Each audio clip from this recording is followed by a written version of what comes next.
ndivyo anasema aonavyo ndivyo alivyo. Biblia za Kiingereza nilifuatilia kama Biblia 5-6 hivi, lakini Biblia moja ya Amplified Bible anasema hivi. Kwa Kiswahili sasa anasema awasavyo moyoni mwake ndivyo alivyo. Tunaenda sawa? Awasavyo moyoni mwake ndivyo Kwa hiyo alivyo ni matokeo ya anavyowaza. Tunaenda sawa? Mgeuke mwenzio mwambie ulivyo. Mwambie usimwogope, mwambie ulivyo. Ni matokeo ya uwasavyo. Haleluya. Bwana Yesu asifiwe sana. Sasa angalia mawazo yalivyo ya ajabu. Angalia mawazo yalivyo ya ajabu. Chochote kizuri ambacho mtu anakiwaza kwa wakati wowote, kwa muda wowote, kina uwezo wa kutokea kwenye maisha yake kwa sababu namna anavyokiwaza anakifuta kije kwake. Na chochote ambacho haukiwazi unakikimbiza mbali na wewe kisitokee. Na hili jambo tunalifanyaga kila siku mara kwa mara na hatujajuaga kama ni wenyewe. Kwa mfano, unaweza ukamuwaza mtu ukaona unamuwaza. Unapoendelea kumuwaza, mambo makubwa mawili yanaweza kutokea. Aidha la kwanza au la pili. Jambo la kwanza, ukiwa unamuwaza sana mtu, unashangaa ghafla simu yake inaita. Tunaenda sawa? Alafu ukipokea unasema yani wewe bwana haufi haraka. Nilikuwa nakuwaza muda si mrefu. Tunaenda sawa? Lakini lisipotokea hilo, ile tu umetoka nje barabarani hatua chache unashangaa huyu hapa. Unasema yani bwana wewe haufi haraka. Nimekuwaza sio muda. Maana yake nini? Ulipokuwa unamwaza ulikuwa unamfuta karibu na wewe. Tunaenda sawa? Okay, ukitaka kunielewa vizuri, ili jambo lifanye hivi. Siku moja mgeuke mwenzio mwambie ukitaka kumuelewa vizuri mwalimu, fanya hivi. Ni rahisi tu, anza kuwawaza wanaokudai. Haleluya. Kuna mali mlikopa 20,000, pengine 30,000, pengine 40,000, pengine 50,000. Alafu pengine ulikopa nipige tafu. Unadaiwa mpaka Songesha, mpaka Mgodi. Wote ukoanza kuwaza hivi. Tunaenda sawa? Utakapokuwa unayawaza hayo maeneo utashangaa ndani dakika chache wale unaowawaza ambao wanakudai, utashangaa simu zao zimeanza mfululizo namna hii. Hawataki maelezo, wanataka hela, kwa sababu wanajua mtu wa Mtanzania yoyote yule ukimpa nafasi ajieleze atakushinda. Haleluya. Bwana kwambia bwana tutaki maelezo, tunataka pesa. Wakati hawa wanakudai na Mgodi wanakukumbusha zimebakia siku 90 utulipe pesa. Wakati Mgodi anakukumbusha hujakaa sawa, Songesha hapa wanakuambia bwana tunaomba tulipe 20,000 yetu. Kwa nini? Kwa sababu chochote unachokiwaza na mtu yoyote unayemuwaza unamvuta aje atokee kwenye maisha yako. Kama tuna uwezo wa namna hiyo, tuna uwezo wa kutumia mawazo kuvuta chochote kizuri unachotaka kitokee kwenye maisha yako. Haleluya. Bwana Yesu asifiwe sana. Lakini pia nilikuja kugundua wazi kwamba kwenye ile eneo la mawazo ndio eneo ambalo tunasema hivi wazo lolote lile unalolikubali wewe, tunaenda sawa, lina uwezo wa kubadilisha maisha yako. Na wazo lolote ambalo haujalikubali, hilo wazo halina uwezo wa kubadilisha maisha ya kwako. Kwa ukiona maisha ya mtu yamebadilika, maana yake kuna wazo liliingia ndani yake na akalikubali. Haleluya. Haleluya. Sio hicho, chochote unachokiwaza ndani yako. Narudia tena. Chochote unachokiwaza ya uwezo wako. Halo. Kwa mfano, ukiwasa kuolewa, hilo jambo la kuolewa liko ndani ya uwezo wako. Ukiwasa kuoa, hilo jambo la kuoa liko ndani ya uwezo wako. Tunaenda sawa? Ukiwasa kuingiza milioni 80, hata kama akili yako ina mgongano, lakini ile tu umewasa kwamba na uwezo wa kuingiza milioni 80, hilo jambo liko ndani ya uwezo wako. Ukiwasa kupata watoto mapacha, hilo jambo liko ndani ya uwezo.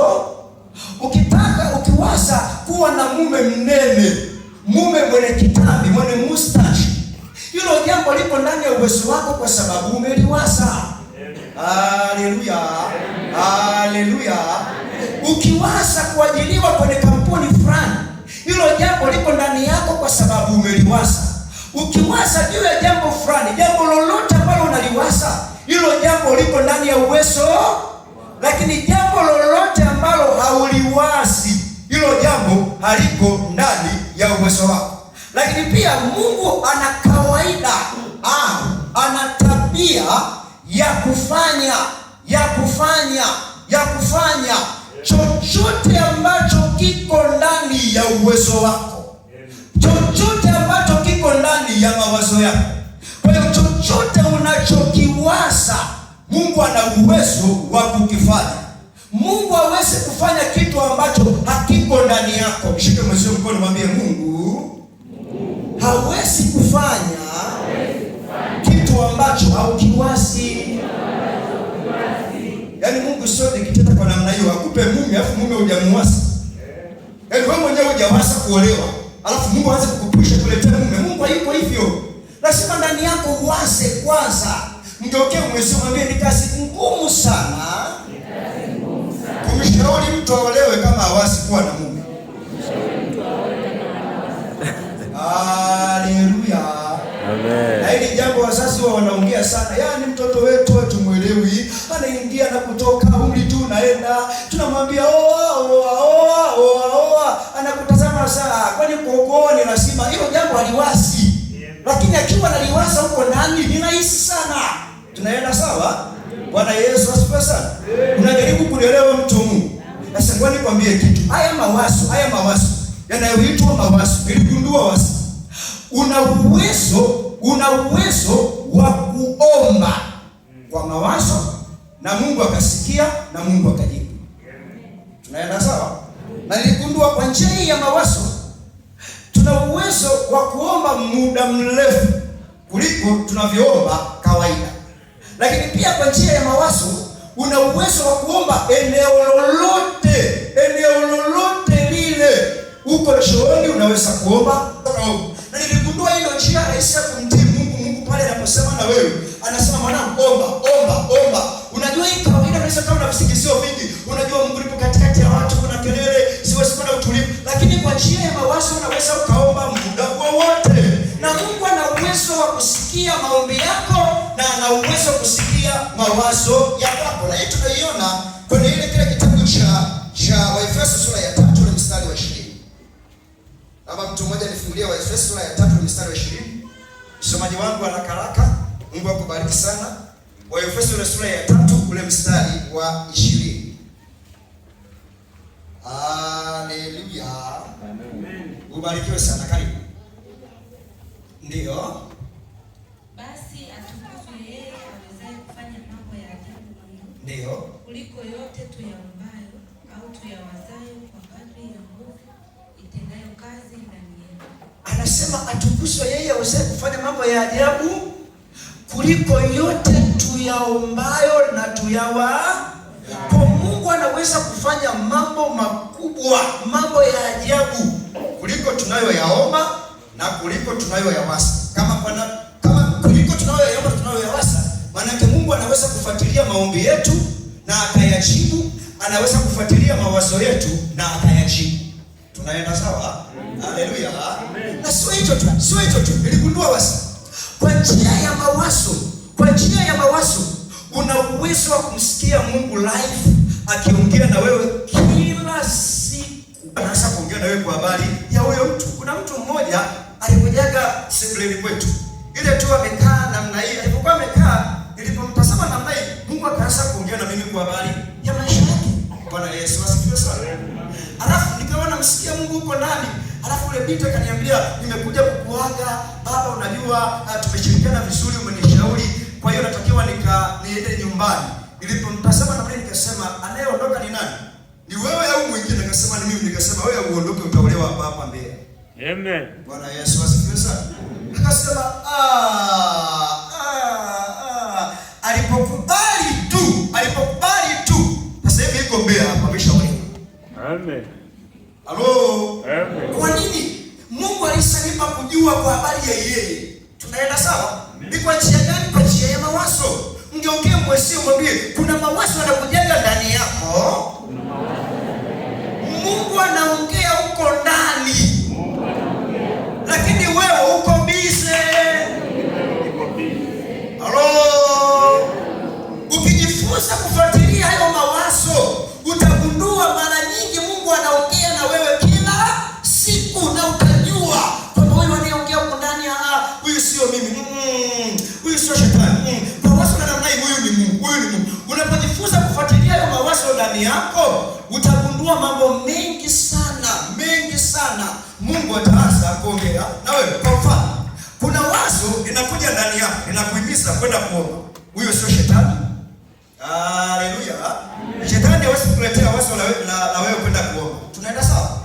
Lakini pia huo sio mwili wako. Tunajua mwili una mawazo yake, lakini mwili siku zote utakwambia umechoka, lala kidogo. Umechoka, hauwezi kuhimiza kuomba.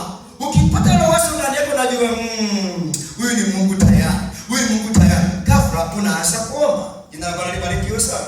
Haleluya. Sio hicho.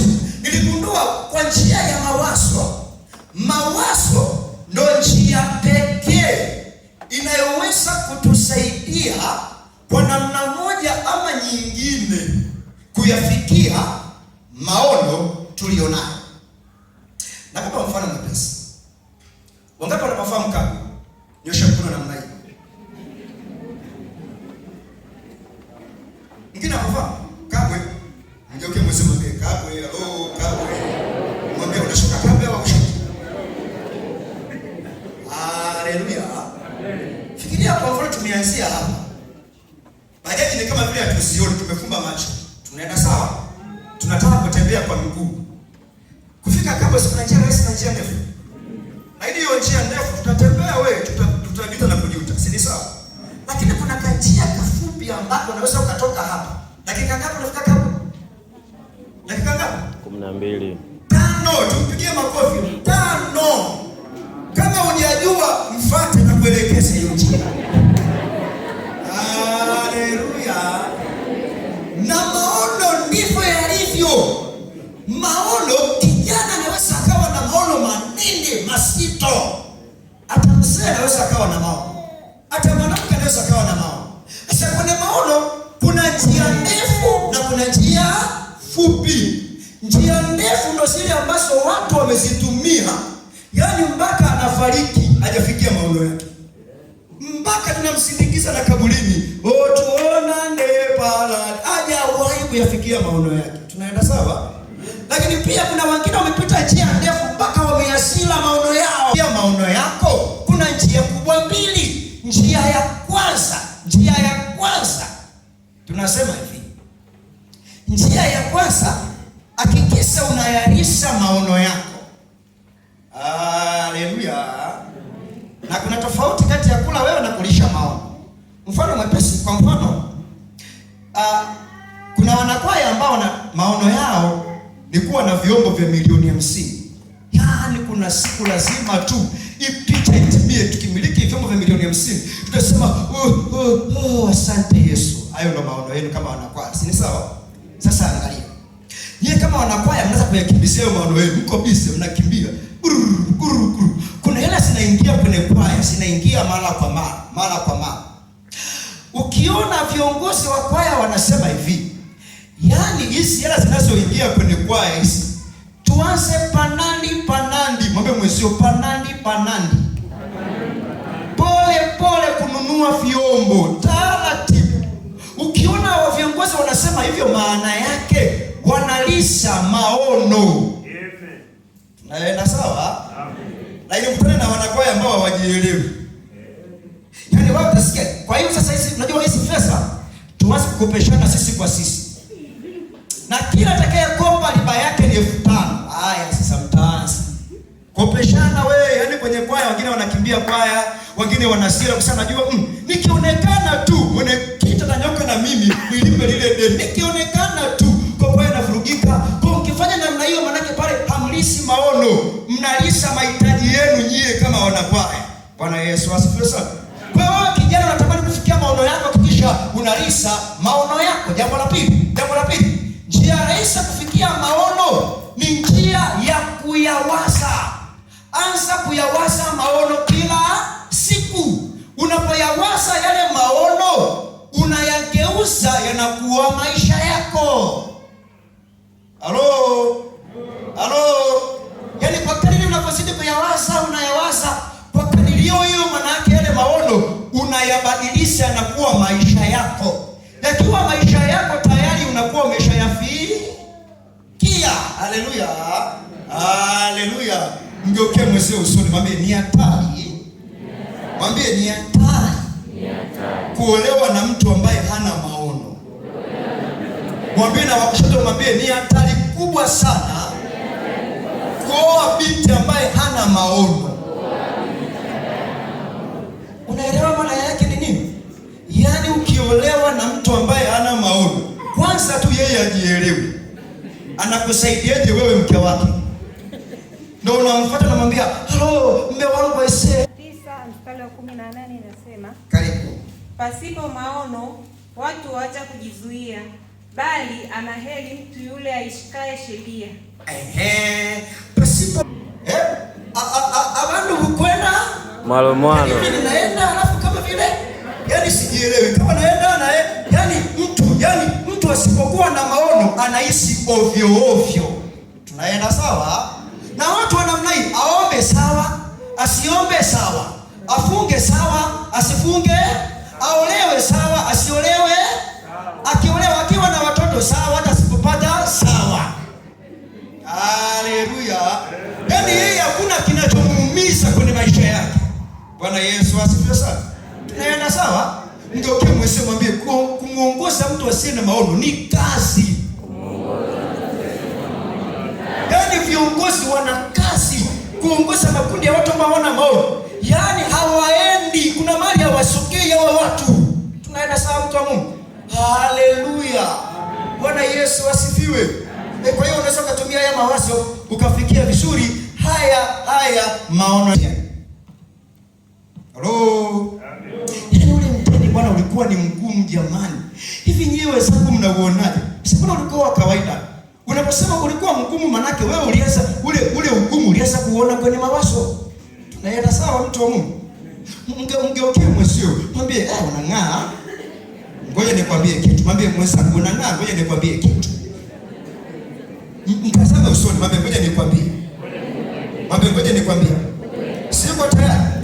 Mwambie ukitaka kufanikiwa eneo lolote. Ndio kila mshoto. Mwambie ukitaka kufanikiwa eneo lolote. Jilazimishe kuwa positive. Tunaenda sawa? Jilazimishe kuwaza kwa nini babako anahangaika na nini akusomeshe unataka kupata chuo kwa nini? Akasema kwa sababu kila nikiingia kwenye chumba lecture nikiingia tu hakuna ninachoelewa. Tunaenda sawa? Tukiwa kwenye discussion na wenzangu hakuna chochote ninachoelewa. Hiyo ndo sababu nataka niache chuo. Tunaenda sawa? Kwa hiyo nimekuja hapa kukupa taarifa za kiroho. Kwa hiyo vita zote za kiroho zinapigana kwenye ufahamu wako. Tunaenda sawa? Niko hapa kuambia wale ambao wanasafiri kwenda kuzimu, safari msisafiri. Ngeukie msimwambie, "Halo. Unaenda kuzimu kupitia mambo ya safari usiende." Ukiwa kwenye mambo unapokuwa kabisa, ninaingia kuzimu katika jina la Yesu. Kwenda kufanya nini? Haleluya. Ninakamata ile malaika ya kuzimu kwa jina la Yesu. Kufanya nini? Haya malaika ya kuzimu yanafanyaje kazi? Shetani anachokifanya anapo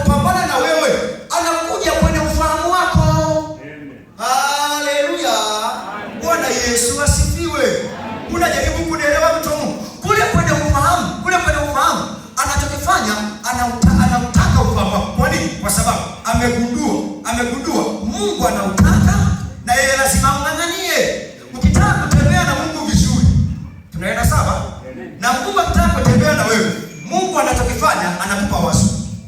Unachokifanya ni matokeo ya mawazo yako.